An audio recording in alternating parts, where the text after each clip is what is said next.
Competency comes from practicing a skill that is difficult and getting so good at it that it doesn't matter what happens, you still are competent. Is anybody coming to your house in the morning and going, excuse me, no sales today, I forbid it? Has anyone had anyone knock on their door do that? No, me neither. You can't look and think that anything's like happening to you or against you or you're trying to be held down, because if you do that, people like me will scoop it all up. I'm scooping, guys. I'm scooping because there's so much money out there to be made. And I've spent the last 15 years of my life developing competency. And because I'm now a competent individual, I can make more money. And this is a vital step that entrepreneurs skip. You're not an entrepreneur until you are on the journey of developing competency. Like 2018, 2019, I was invited to do a talk in front of like 100 people, 200 people, I'm not sure. It was a big audience, the biggest audience I've ever had. And it was the keynote talk. You know those events where like they have a radio presenter do the comparing and really famous radio presenter, welcome to the stage, motivational speaker. I was on the side like this. Welcome to the stage, motivational speaker, Lisa B. And everyone started clapping. And I got up on stage and I forgot everything I was gonna say. But lucky for me, there was a podium and I put my first few opening lines. It's the first talk I ever did with no cue cards, no notes, no slides, no prompts, just a 20-minute monologue. Best talk of my life. When I came off, so many people came over to me. I feel the energy of this. So many people came over to me and said, Lisa, that was amazing. Like, I'm so inspired by you. That talk, like, how have you just done that? And I said to them, I'll tell you how I've done it, but I don't know if you're going to like the answer. For the last 2 years, I'd been live every single Wednesday at 12 o'clock for an hour. So where people are doing talks for the first time or standing up once a year, I'd done, what is that, like 100 hours of having to come up with material, learn the material, speak the material into existence. I'd done it for 2 years. I'd spent so long developing my craft that when I stood on stage, it was no longer alien to me. It was me, because I'd practice and practice. But in the beginning, I used to have like a slide for everything I wanted to say. I used to rehearse the slides. There'd be a script for the slides. One day, I was doing this presentation, and it was just like, you know, like an SLT Wednesday call. Some of you are on them. And I was so nervous, and I was going through the material, and my dad has a Cocker Spaniel called Betsy, and I was in a flat. And Betsy doesn't poo in a straight line, she poos in a helicopter circle. I saw her begin her first helicopter circle right in front of me. I was on this live, there's only like 10, 15 people on it. And like, there's a clip, I've lost it now, but there's a clip where you see me going, so guys, the key to changing your life is to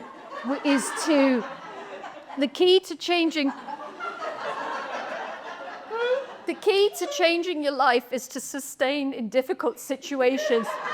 Guys, it was explosive, it was physical, it was violent, and all of the windows were shut, and it was summer. It was disgusting. And when we got off the call, I was shook to my core. I didn't know what to do, who to tell, and I never told anyone that story for 5 years, and I forgot all about it, but like, I am competent because I did a call when a dog helicopter diarrheaed all over the living room floor of a white rug from IKEA that I'd bought on a credit card. I said sorry to her, because what a shame. It was the way she made eye contact with me. It was the desperation, and she was like, I'm sorry. I'm like, so am I. Competency comes from practicing a skill that is difficult and getting so good at it that it doesn't matter what happens, you still are competent. It's competence where any of you can challenge me today on anything and I don't care, because I know I'm right for me. Like, I've got experience, I've got competence. I'm not telling you theory from a book. I'm not telling you ideas I've heard from someone else. I'm telling you my version of events, what I've seen. That's thought leadership. Thought leadership is wisdom shared. It's wisdom shared. You have wisdom because you've been through a difficult thing. Wisdom is not reading a book and then sharing what you read in a book. That's not wisdom, that's knowledge. Wisdom is I walk that path.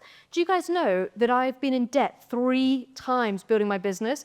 One time I was in 100 grand's worth of debt, 100 grand's worth of debt. Because of that, when I speak to people in debt and they say to me, Lisa, I'm really ashamed to say I'm in debt. And I'm like, congratulations, like, let's discuss. I've got no feeling about that other than we can fix it, we can change it if we could talk about it and set a plan. Because I've stepped through that, I've got the wisdom of like, what does it really take to get out of debt? What does it really take? I know, because I did it 3 times, yeah? What does it really take to make 100 grand? I know, because I've done it in multiple courses, in multiple businesses, marketing, recruitment, now this online education, and now I'm going to try and do it as a speaker on bigger stages. So I'm learning that wisdom. Does that make sense? Thought leadership is insights about the market. So I'm really good at predicting what's coming down the line. I don't know how much of that is like my brain makeup and the way my brain works in recognizing patterns. It doesn't even matter. Because I know this industry and I know this market, and because I speak to easily 25 entrepreneurs every single week in like a one-to-one situation, I've got so much data and information, and I'm constantly looking at the market, constantly looking at what's happening, constantly learning from other people, so I can make a really good guess as to what's next in marketing, and I'll tell you what that is today. Because of that, that makes me valuable. That's thought leadership. That's me saying, I know the market, I know the customer, this is what I think is coming down the line, here's how I would do it. That's valuable, isn't it? And a lot of us want other people's maps and models of that. Thought leadership, I even think, is when someone gives us courage or hope and says, keep going, you're on the right track, it's meant to feel like this. So when I say business is awful, I really mean it. I think social media has made it look like business is easy, and I hate that. Join this course to make 100K in 90 days. You don't even need an audience or to have any clarity on your program. I've seen ads like that from 7-figure entrepreneurs, and I think it's created an impression that business is easy. It's not. It's the hardest thing that you'll ever do. You're literally making up an idea and trying to convince people to buy this idea that you made up. Do you know what I mean? It's kind of crazy, that, isn't it? So how do we do that well? Evidence, competence, thought leadership. I've read a lot of people's thought leadership documents or been on a lot of people's webinars, and when I get to the end of it, I think, like, that was really naff, because all you did was shared a summary of the most obvious things about your industry and about this process that I could have guessed. And worse than that, now ChatGPT can do a really good job of giving me those themes. When I say to people, what's the truth? What's the truth about what it's going to take to get a transformation? What's the truth about what it's going to take to change someone's life? What's the truth about what it takes to get out of debt? What's the truth about what it takes? And then they tell me something really profound that literally gives me shivers. I can feel it in my bones. And I say, write that. That's your opening paragraph. Now go and explain that. But I don't think anyone's really telling the truth on social media because it's not palatable. They think it's too hard. I don't feel nervous to be here today. I feel very grateful to be here today. I feel confident and competent because this is probably my 100th talk, easily.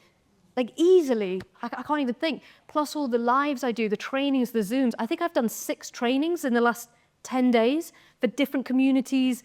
I've done a live event in front of 70 people in a charity, had to get them on board quickly. I've done live events, trainings. I'm putting myself in situations that are uncomfortable so that I can be competent, so that I can do it on a bigger stage.